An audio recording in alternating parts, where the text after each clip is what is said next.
Muthoot finance के stock में 14 अगस्त को 10% की तेजी देखी गई, जिसका मेन रीज़न था उसके Q1 के फाइनेंशियल रिजल्ट्स ऐसे अमेजिंग आए हैं कि अब लगता है यहाँ से मुथूट फाइनेंस एक बहुत ही अच्छा रिटर्न देने की प्रोबेबिलिटी रखता है। आइए इस वीडियो में हम डिटेल में बात करेंगे मुथूट फाइनेंस के टेक्निकल्स और फंडामेंटल्स और देखते हैं क्या टारगेट्स मुथूट फाइनेंस में बनते हैं आने वाले दिनों के अंदर। मुथूट फाइनेंस में 14 अगस्त के दिन अगर इस कैंडल को देखेंगे तो स्टॉक ने 10% का मैसिव तेजी दिखाई। तो जहां 13 अगस्त को 2520 पे क्लोजिंग हुई थी इस कैंडल से और मैसिव 10% की गैप अप ओपनिंग हुई। अब इसका मेन रीज़न है मुथूट फाइनेंस के क्वार्टरली रिजल्ट्स में। अगर आप इसका रेवेन्यू देखेंगे तो जहां जून 2024 में इसका जो रेवेन्यू था 4474 करोड़ था, वो मैसिवली ऑलमोस्ट 2000 करोड़ बढ़ के 6450 करोड़ पे रहा और जहां फाइनेंसिंग मार्जिन 37% था वो बढ़ के 41% हो गया। तो बहुत ही शानदार अपसाइड मैसिव अगर कहें तो।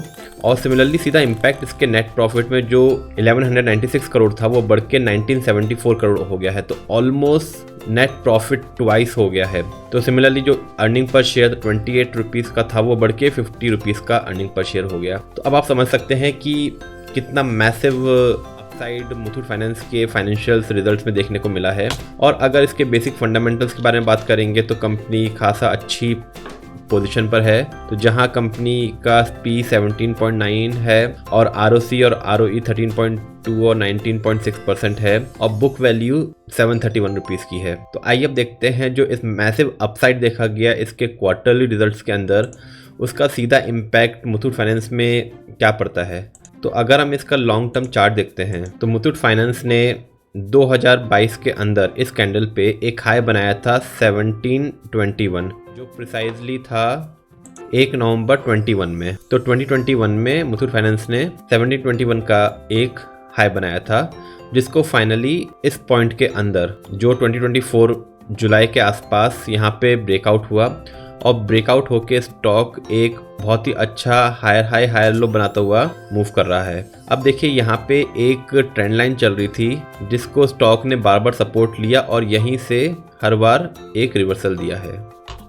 अब अगर गेन की बात करें तो जो स्टॉक ने हाई बनाया था नवंबर 21 में 1721 का, वहाँ से देखें तो स्टॉक ने अभी तक मात्र 57% का रिटर्न दिया है पिछले 5 साल में। तो अगर देखें 57% का अपसाइड दिया है 5 साल में। और अब क्योंकि जो रिजल्ट्स आए हैं वो मैसिव हैं तो उम्मीद है कि यहाँ से स्टॉक एक बहुत ही अच्छी चाल देने का पोटेंशियल रखता है। हालांकि ब्रेकआउट इसी पॉइंट पे आ गया था क्योंकि RSI देखें यहाँ पे 70 के ऊपर चली गई थी और तब से कॉन्स्टेंटली ही 70 के ऊपर मेंटेन हो रही है। तो इसका मतलब स्टॉक के अंदर रिलेटिव स्ट्रेंथ है, बायर्स हैं और एनीवेज राउंडिंग बॉटम पैटर्न का अपसाइड इसमें बन रहा था, जिसका ब्रेकआउट 21 के बाद 4 साल बाद हुआ। अब यहाँ से देखते हैं कि स्टॉक का टारगेट क्या रहता है।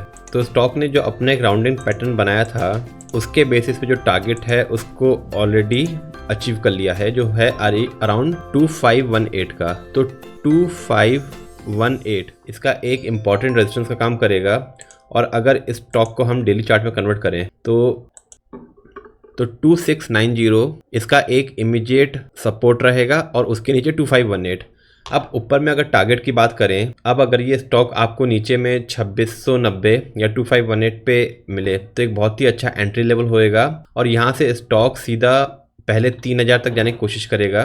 3000 उसका एक इमीडिएट टारगेट होएगा और उसके बाद क्योंकि स्टॉक के अंदर एक ब्रेकआउट, एक अपसाइड लॉन्ग टर्म ट्रेंड चालू है, तो एक बार 3000 ब्रेक होता है तो 3300 के आसपास स्टॉक जाने की कोशिश करेगा। तो करंट प्राइस से अगर देखें तो इमीडिएटली 13% और उसके ऊपर 21% तक के रिटर्न्स स्टॉक के अंदर नज़र आते हैं। और क्योंकि अगर अगला क्वार्टर भी एक अच्छे रिजल्ट देता है मुथूट फाइनेंस तो फिर ये एक लॉन्ग टर्म री रेटिंग का कैंडिडेट बनेगा, जहाँ पे ऊपर में स्टॉक डबल होने का पोटेंशियल भी रखेगा। तो इस स्टॉक पे ज़रूर हम अपना कवरेज रखेंगे और देखेंगे कि क्या हमारी एनालिसिस सही होती है। और दोस्तों अगर ये वीडियो अच्छा लगा तो kindly like and subscribe for more such videos.